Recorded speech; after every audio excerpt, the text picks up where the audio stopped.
Olá a todos e a todas. Hoje começo o vídeo de uma forma mais interessante, que é para vos mostrar onde é que eu me sento para filmar os vídeos. Neste caso, hoje sento-me aqui no chão, ponho ali a câmera, aqui o meu computador para ir seguindo o que eu escrevi, porque tenho uma memória assim um bocadinho de peixe. Aqui está uma não gata e aqui está um dos livros que eu irei mencionar. O livro de hoje será The Fifth Season, a quinta estação da autora Nemesis, e vamos agora para lá. Olá a todos e a todas.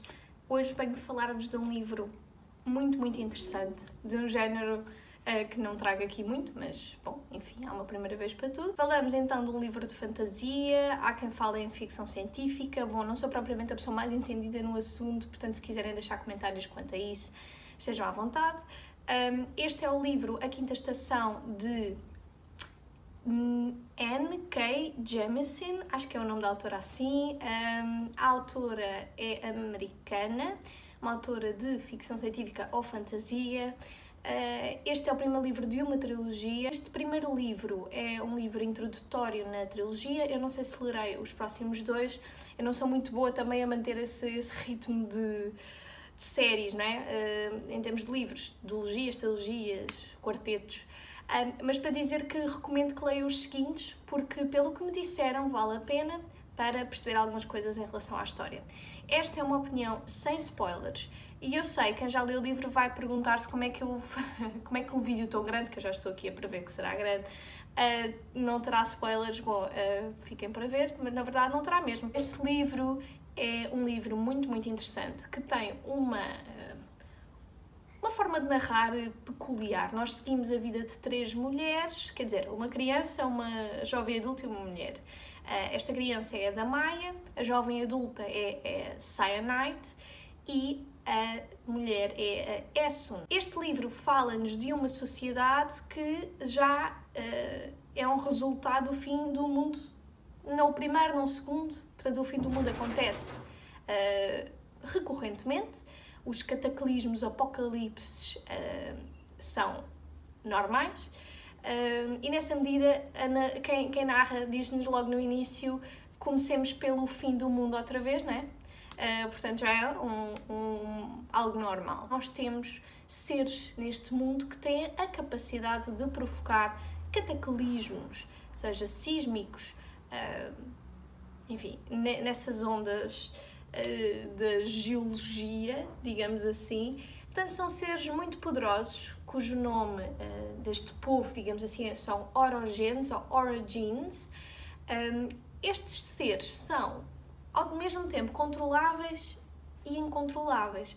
Isto é, se desde crianças forem institucionalizados, são controláveis e conseguem utilizar os poderes para proteger eventuais cataclismos. Mas normalmente os cataclismos acontecem porque estes seres se revoltam ou por alguma razão destroem a Terra. No fundo é isso.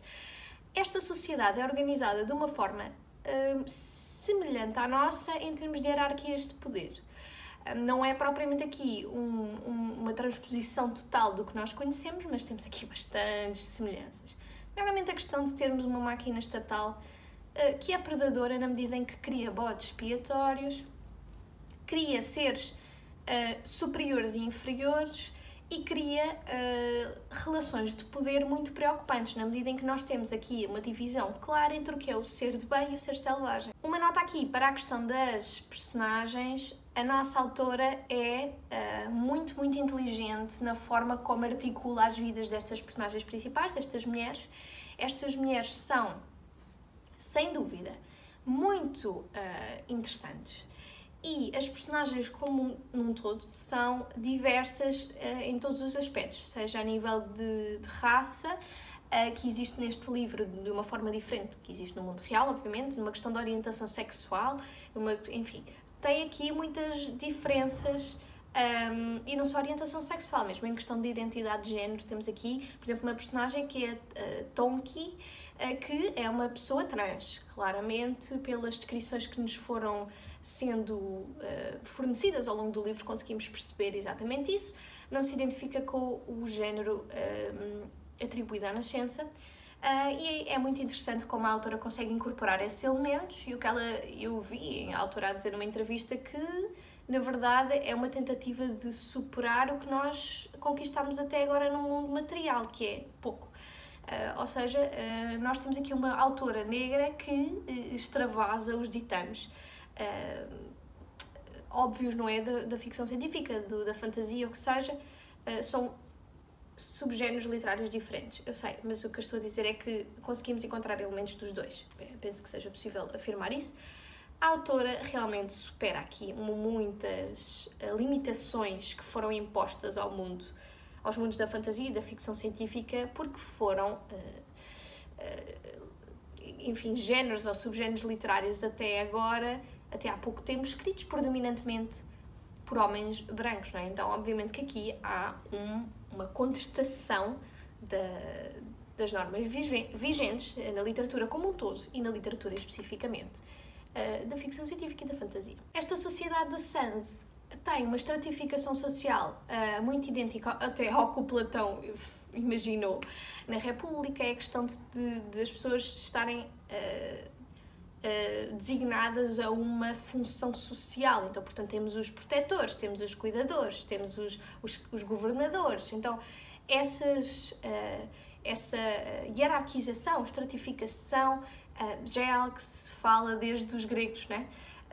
Porque, na verdade, há muita gente que entende que as pessoas têm funções designadas e rígidas e que as pessoas não têm uma elasticidade ou uma densidade psicológica suficiente para poder transitar entre profissões, e nós temos a rigidez das profissões, é um problema universal, digamos, porque é feito dessa forma, não é? Porque é para nos constrangir, é para nos designar a um bloco, não é? Da ação específico, para não nos fazer, obviamente, crescer, articular-nos uns com os outros e contestar. Isto faz-me lembrar muito quando, na Idade Média, a burguesia começa os seus primórdios da ascensão de classe, ainda estava no terceiro estado, ao lado do povo, e uma das primeiras coisas que acontece na sua emancipação é os trabalhadores artesãos se unirem e criarem comunas, que são, no fundo, era dentro das cidades criar, imaginem, o seu espaço específico dentro da profissão para falarem uns com os outros e se unirem em possíveis lutas. Mas mesmo assim nós tínhamos as comunas das várias profissões separadas para não haver propriamente uma articulação. Portanto, o reino concedia essa liberdade de discussão e essa liberdade de articulação entre pessoas da profissão, mas mesmo assim não havia os trabalhadores todos unidos, não é? Como acontecerá na Revolução Industrial mais para a frente, com os sindicatos, em que se interligam profissões aparentemente diferentes, mas com as condições de trabalho idênticas. Portanto, aqui nós notamos muito isso, é que há uma tentativa de separar as populações em categorias diferentes para elas não terem qualquer comunicação fora do estritamente necessário e, portanto, criamos povos, criamos comunidades desfuncionais em termos de comunicação umas com as outras. Os orogines ou origins são os considerados selvagens, mas ao mesmo tempo os domesticáveis. São também os mais fortes e, portanto, tem aqui uma dicotomia entre selvagem e forte, como se fossem forças da natureza, porque na verdade são. Os orogines conseguem controlar a atividade sísmica, por exemplo. Obviamente que isso é um poder bastante forte, não é? Para se ter numa sociedade de apocalipses geológicos. Então, obviamente que eles têm de ser uma força, não são propriamente a força bruta da mão de obra, são em si um plano estratégico de poder. Uma das nossas personagens principais é a Damaia, que é a criança.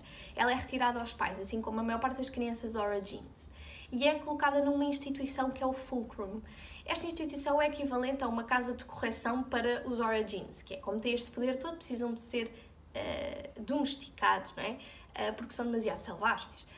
A Damaia, ela é então uma personagem que aprende desde cedo o que é ser institucionalizada e ser um instrumento da máquina estatal. A personagens como a Damaia é concedido um guardião, um protetor, que anteriormente foi então também oprimido, mas que depois, com o avanço civilizacional, que não foi quase nenhum, torna-se um guardião e, portanto, oprime os oprimidos, a mando da máquina estatal. Portanto, há aqui uma reciclagem das pessoas oprimidas, sofrem lavagens cerebrais e, portanto, não sabem de onde vêm. E aqui vem a questão da tentativa de distanciar as pessoas da sua própria história, não é? E criar uma narrativa hegemónica que conta a história pelas pessoas. Portanto, as pessoas não fazem parte da narrativa, elas engolem a história que lhes contam. Mas já vamos falar disso a seguir. Já a outra personagem da Cyanide é uma personagem, é uma mulher também, Ora Jean, que já está num patamar mais avançado em termos de poder e, portanto, já não é uma damaia, não é uma criança, já é uma jovem, já tem mais poder e tem um protetor, digamos assim, que é o Alabaster, que é uma personagem, sem dúvida, muito interessante, a preferida de muitos, não preferida de outros, mas... e o Alabaster mostra como a voz da revolta é, ao mesmo tempo, uma bênção, mas é também um grande problema. Portanto, qualquer voz que seja contra o status quo ou contra a ordem estabelecida acorda muitas outras mentes, mas ao mesmo tempo carrega em si um peso que nem sempre é libertação. Como nós sabemos, a própria autora em entrevistas falou da questão da Revolução do Haiti e como no Haiti se revoltaram contra os franceses, a ocupação francesa, e a resposta dos franceses foi chegar lá e fazer coisas monstruosas e horrendas que eu nem vou comentar. A autora comenta que nenhuma revolta se faz primeiro pela paz, nem sem violência extremada, aguda e mesmo traumática, um trauma intergeracional em cada, enfim, que é um resultado de cada ato revolucionário. Não se faz sozinha, tem de haver uma luta incorporada por muita gente e, portanto, aqui neste livro nós vemos isso. Qualquer que seja a revolta, nunca pode ser uma revolta individual e nunca pode ser uma revolta sem recurso à força. Se a opressão se faz com força, não se acaba a opressão sem força. Portanto, o mito da Revolução pela Paz diz-nos a história, completamente erróneo. E a autora vem confirmar, obviamente, tudo isto. O que eu agradeço, porque é uma mente brilhante. Esta mulher tem uma mente brilhante. Acho que me esqueci de falar um bocadinho só aqui da personagem mais velha, que é a Essene. A Essene é o arquétipo da mulher escravizada. Ou seja, quando eu digo isto, a Essene representa as mulheres da escravatura. Claramente aquela mulher-mãe que passa por tudo o que uma mulher escravizada passou nas mãos dos donos brancos. É isto, mas numa versão de ficção científica ou fantasia, como quiserem ler este livro. As personagens, todas estas três mulheres, assim como outras, são descritas como tendo pele escura e, a bem ou a mal, as pessoas que têm a pele escura são sempre as mais oprimidas aqui neste livro, não é? Também são as que têm o poder da terra, o poder de mexer com os elementos da natureza e, portanto, essa questão da geologia ligada à pessoa negra é muito interessante. Porque se nós pensarmos bem, nós temos aqui uma hierarquia de poder que eleva uns a minerais e eleva outro e delega outros a rochas. Uma rocha mineral, dentro da nossa sociedade, hoje nós vemos que há um que tem mais importância económica do que outro, mas todos integram a natureza, todos são essenciais para o mundo natural. O que é interessante ver é que os Ora-Jean são considerados rochas em termos de estratificação social, mas eles pensem que não são menos importantes do que os minerais, mas servem uma função aparente de menos importância e outras vezes de muita importância, dependente da narrativa hegemónica e do que ela quer fazer com estas pessoas. E as pessoas oprimidas, negras, as pessoas racializadas neste mundo são exatamente a mesma coisa, não é? E, portanto, é engraçado como nós aprendemos sempre a instrumentalizar o ser humano consoante os nossos fins e, portanto, nós não vemos as pessoas como fins em si mesmas, vemos como meios e o mesmo fazemos com os animais e a natureza. Quanto à questão das personagens serem racializadas, quero dizer que aqui, sabem, a palavra começada por N, que eu não vou dizer porque o YouTube ainda me mata, e porque é desagradável, não é? The N-word, como se costuma dizer, a palavra que se utiliza para ser racista. Neste mundo, há uma palavra idêntica, que é ser um roga. Chama-se aos Ora-Jeans rogas, exatamente como se diz N às pessoas negras. E há inclusive aqui uma frase no livro que eu vou ler em inglês e depois traduzo. Ora-Jeans are no people. Weapons have no need of friends. Então os Ora-Jeans são considerados não humanos, porque as armas não têm necessidade de ter amigos. Então, Origins são meras armas, são meros instrumentos, são meios e não fins em si mesmos. Tudo pior, os Origins são um povo, uma comunidade refém de mitos que circulam e que criam problemas. Por exemplo, a ideia de que os Origins não passam frio. Ora, pois este mito leva a com que os pais sejam negligentes não, por exemplo, os filhos estão a morrer de frio no inverno e eles não os tapam porque afinal disseram que os Origins não passam frio. Então vêem como a narrativa que se conta acerca das comunidades, ela é tão forte, tão proeminente, que entra na cabeça dos próprios pais, nas casas das pessoas, não só nas escolas. Apesar de nós termos escolas que fazem esta propaganda, dentro das casas as pessoas mantêm a propaganda viva. Como qualquer regime opressor, não é? Isso é um fator de destaque, porque quando não se dá liberdade às pessoas para pensar por elas próprias, o que acontece é isto, não é? E eu sei que nós hoje vivemos numa era em que achamos que todos temos muita liberdade de expressão e opinião e que nunca sofremos propaganda. Mas todos nós sofremos propaganda porque o que nos chega é sempre filtrado. Então aqui há uma hiperbolização dessa questão que é tão relevante, especialmente nos dias de hoje, não é? Com os mass media a serem completamente sucumbidos pelas dinâmicas das redes sociais e como tudo isto está um completo caos.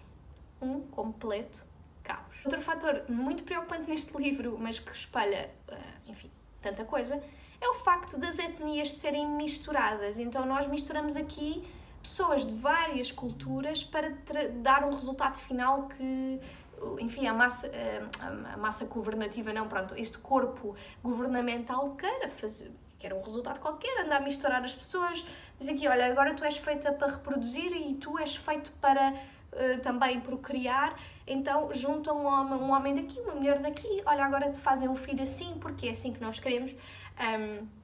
Portanto, estas hierarquias de poder também mexem muito e mexem bastante com a reprodução social. A reprodução social aqui é um problema porque as mulheres são utilizadas para reproduzir e os homens também. O que é que acontece aqui? Se nós temos uma personagem trans, como a Tonki, bom, se não tem esta vertente, não é, de contribuir para a reprodução social como lhe é imposto, serve para quê? E realmente a autora faz questão de mostrar que os apocalipses são purgas, porque esta humanidade é tão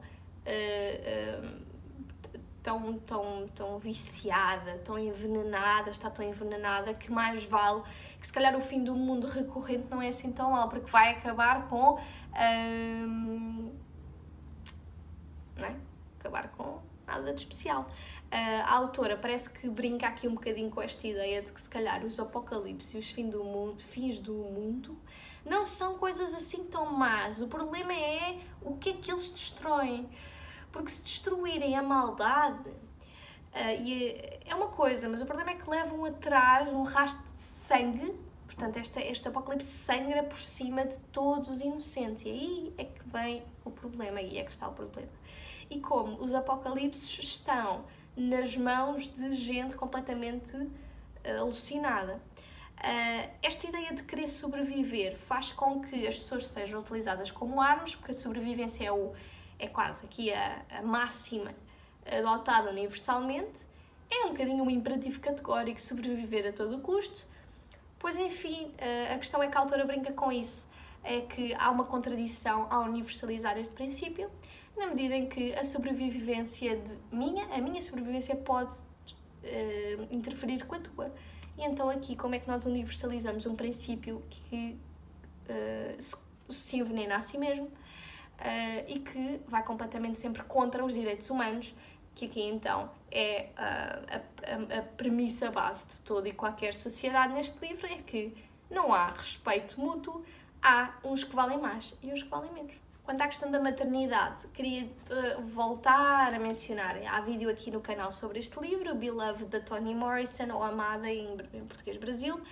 Este livro fala muito da temática da maternidade quanto à escravatura, e nós sabemos aqui que a nossa autora aqui da quinta estação, ela bebe muito da Toni Morrison e a Toni Morrison bebe muito da escravatura, porque obviamente há aqui uma intenção de, e aqui incluindo um conceito novo, de trazer o afrofuturismo para a mesa. O afrofuturismo, podemos falar em corrente, esta estética literária que tem a ver com a provocação da narrativa, do status quo, de tentar trazer aqui uma suposição de um futuro condicional, alternativo, paralelo, face ao nosso presente e ao nosso futuro estático, não é? Que foi, nós construímos a história por cima de milhares de corpos oprimidos e fingimos que a história é isto. E o afrofuturismo traz-nos uma cadência de ideias diferente que se utiliza da arte para mostrar como é que as pessoas negras levantaram o mundo às suas costas a trabalhar muitas vezes de borla, e como não são incluídas na história, não é? Na história tanto universal como mesmo nas histórias contadas. E é muito interessante como a autora aqui, a Jamieson, ela incorpora elementos do mundo material para um mundo fantástico. A própria Terra, nós costumamos dizer Mãe Natureza, e ele em inglês diz Mother Earth, não é? Aqui neste livro é um Father Earth. É muito engraçado porque em vez de nós termos aqui uma figura da natureza, da terra como maternal e como geradora de vida, nós temos um pai natureza, pai terra, que é um predador e que está revoltado com a humanidade porque a humanidade também lhe fez mal, e então nós temos aqui uma espécie de este ser que comanda tudo em termos naturais, atormenta a humanidade, porque a humanidade o atormentou, e portanto temos aqui um vício de vendetta, não é? De vingança uns contra os outros constante. E daí a questão da sobrevivência, até que ponto é que nós sobrevivemos no mundo de predadores, e como nós nos dirigimos enquanto figuras predadoras, não só em relação à natureza e aos animais, como em relação a nós próprios. E para finalizar, recomendo este livro. Recomendo imenso este livro. Obviamente que assim, sendo sincera, eu não contei quase nada, na medida em que este livro tem muita coisa a acontecer. Ou seja, eu falei das personagens principais, mas vocês, enfim, há aqui um grande segredo à volta destas personagens principais, e eu acho que vocês vão gostar bastante de se ler e vão ficar bastante surpreendidos com os desenlaces. Enfim, recomendo também ler os livros seguintes, não sei se lerei, mas enfim, cada um faz o que quiser. E eu queria dizer também que esta autora, a Jamieson, mostra que nós não estamos no fim da história. Porque a história escrita não é a história real. Nós precisamos de tempo para acertar a história que está por escrever, mas a luta nunca virá de forma pacífica. E os apocalipses serão recorrentes. Os apocalipses são em si o apocalipse é em si uma definição que parece pertencente ao absurdo, mas não é, ao real. E a própria autora diz: The apocalypse is an ongoing condition. Portanto, o apocalipse é uma condição recorrente da humanidade, e nós estaremos cá para vivê-la e para, espero eu, nos revoltarmos contra o sistema, mas em grupo, de forma organizada e, enfim, não estando à espera eternamente. Como pediram ao Martin Luther King: espera que os direitos dos negros não têm de vir já, e vejam lá se ele aceitou o tempo de espera, como se fosse uma fila para o SNS. Não. Vejo-nos no próximo vídeo.